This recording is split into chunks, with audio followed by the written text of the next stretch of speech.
Population, political systems, and family trees are some of the things that I miss the most in games like Total War Warhammer and Total War Saga Troy. They add nuance and depth that pull you into the game world and make you feel more like you're in charge of an actual political entity made up of real, living people. It makes you feel more invested in the faction that you're controlling. This is something that Stellaris does really well, with its civics and policies, interest groups representing different species within your empire, and things like that. Now, there are always glimpses of internal political strife in the Total War series going back to its inception. Medieval One's civil wars, the Senate demanding that you assassinate your faction leader in Rome Total War, and you yourself compelling disloyal generals to commit suicide in Shogun 2. This is an area where Three Kingdoms, Attila, and Rome 2 stand out. All three have more meat to their internal political systems than other Total War games.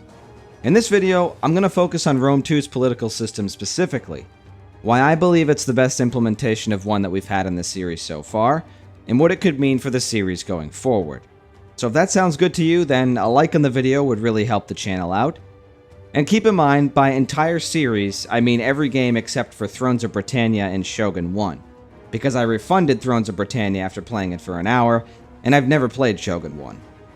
Obviously, you might disagree with what I'm about to say, so be sure to let me know what you think in the comments down below.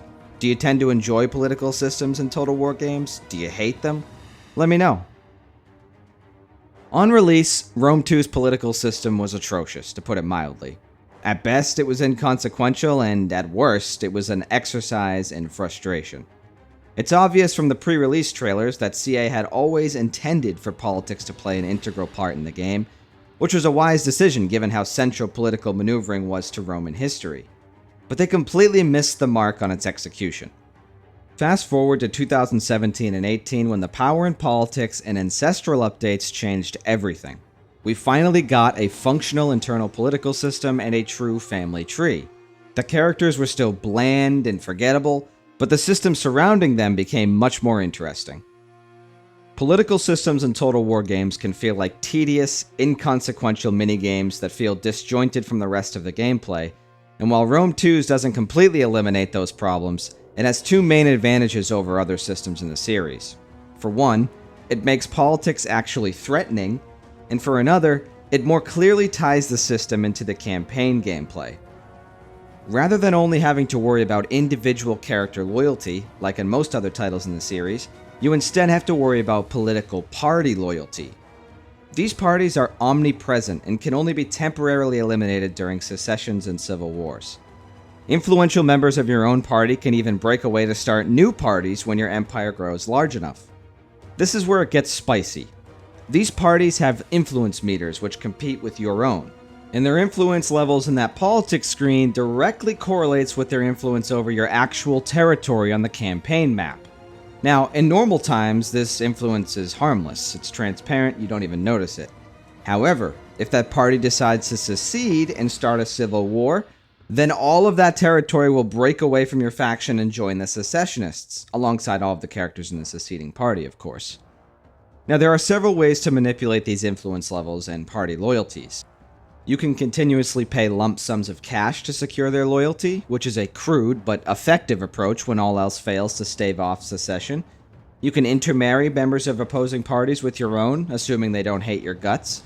You can achieve battle victories with armies led by opposing party generals, or you can send gifts, or even send them on missions to raise their loyalty. You can also discredit or assassinate particularly influential members of opposing parties to drop their influence. And when all else fails, it might just be best to try to force a secession on your terms, so you can wipe out a particularly stubborn party once and for all, because doing so will force a new party with new traits to spawn. These traits determine a party's attitude towards you. Some will make them friendlier, and some will make them more hostile. The leaders of the parties also have their own traits that they add to the mix, so if a party leader has a particularly bad trait, it could be beneficial to kill or just get rid of that guy by any means necessary, assuming the party as a whole has traits that are easy to manage. You get someone in there that's more amenable. On higher difficulties, it can be best to just restart your campaign on turn 1 if you roll implacable opposing parties. That's That's how tough these things can be to manage, for better and for worse. I mean, that's why there's mods on the workshop that basically remove the system entirely by making all parties loyal to you. Some people find this system frustrating. It's all a balancing act. It's one that you ignore at your own risk. Now you might think, well, that system seems easy to game, just don't give command of your armies to any party other than your own. But it's not that simple. Senators generate more influence than generals do, so stripping command of all opposing parties will allow them to gain influence across your empire faster than they otherwise would. Additionally, if a party doesn't have any armies under its command at the time of secession, it will spawn some out of thin air to defend their stolen territory, and they won't be pushovers. They'll be beefed up, veteran troops, often immersion-breakingly higher tier than your own. It's not a perfect system, but I like it overall, and I'd love to see it return in an improved form for Medieval 3 or for an Empire 2. Maybe in the form of interest groups for Medieval 3, like the clergy, the nobility, the merchants, etc., like how Europa Universalis handled it. Or in Empire 2's case, true political parties as we know them today. Now I want to be clear, I don't think a fully fledged political system like Rome 2's, or a family tree even, are appropriate fits for Warhammer.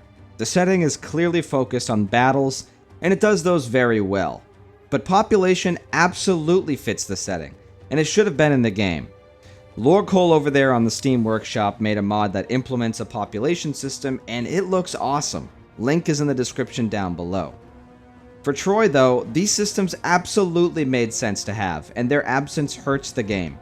CA showed us with Three Kingdoms that they understand the importance of these deeper mechanics, seeing as that game completely overhauled diplomacy, character relationships, corruption, supplies, ministers, the ability to play tall with certain factions, which was a first for the series, and brought back population, albeit in a slightly different form. I mean, even in the stripped down records mode, Three Kingdoms campaign is deeper than most games in the series. I'd kill to have even half of those features in Rome 2. I've struggled to get into the game because of its impenetrable UI and its setting which failed to grab me. But if Three Kingdoms campaign mechanics are the template for the next big historical title, we're in good shape. That said, their decision to take Three Kingdoms outside and shoot it in the back of the head in order to remake it as a mythical game does raise questions about whether or not those mechanics will even make it into the next historical title. I'll end it on a positive note though. Between Rome 2's politics, 3K's diplomacy, and Troy's resource system, the blueprints are there for an absolute banger of a historical title. Time will tell if that's what we ultimately get. Let me know your thoughts down below, and if you enjoyed the video and you want to see more, consider subscribing to the channel for more Total War content just like this. Thank you guys for watching, take care of yourselves, and I'll see you in the next video.